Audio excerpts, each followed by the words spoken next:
One day, Edward was in the shed where he lived with the other engines. They were all bigger than Edward and boasted about it. "The driver won't choose you again," said Gordon. "He wants strong engines like us." But the driver and fireman felt sorry for Edward. "Would you like to come out today?" "Oh, yes, please," said Edward. So they lit his fire, made lots of steam, and Edward puffed away. The other engines were very cross at being left behind.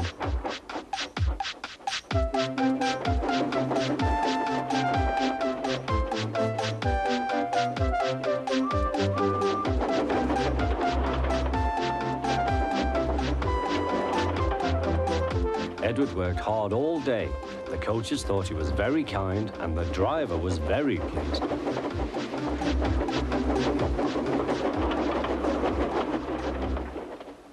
"I'm going out again tomorrow," Edward told the other engines that night.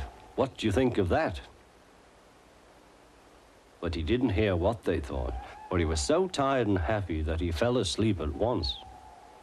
Next morning, Edward woke up to find nothing had changed. Gordon was still boasting.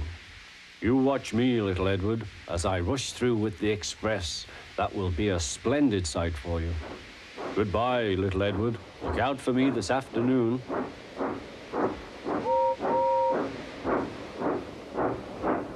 Edward went off to do some shunting. He liked shunting. It was fun playing with freight cars. He would come up quietly and give them a push. Then he would stop and the silly freight cars would go bump into each other.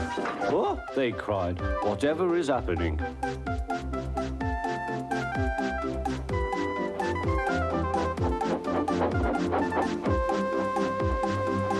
Edward played till there were no more freight cars. Then he stopped to rest.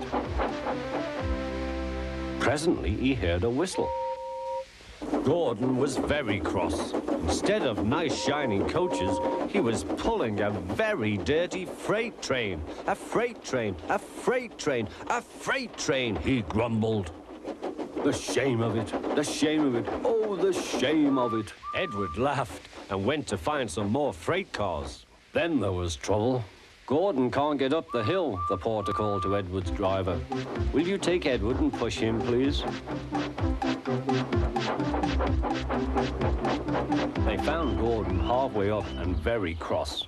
His driver and fireman were talking to him severely. "You're not trying." "I can't do it," said Gordon. "The noisy freight cars hold an engine back so." Edward's driver came up. "We've come to push." "No use at all," said Gordon. "You wait and see," replied Edward's driver. They brought the train back to the bottom of the hill.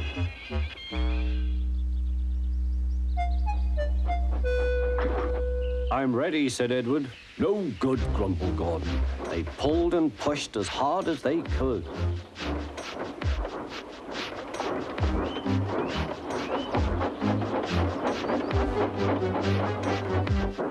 "I can't do it, I can't do it, I can't do it," puffed Gordon.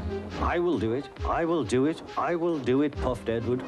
Edward pushed and puffed and puffed and pushed as hard as ever he could.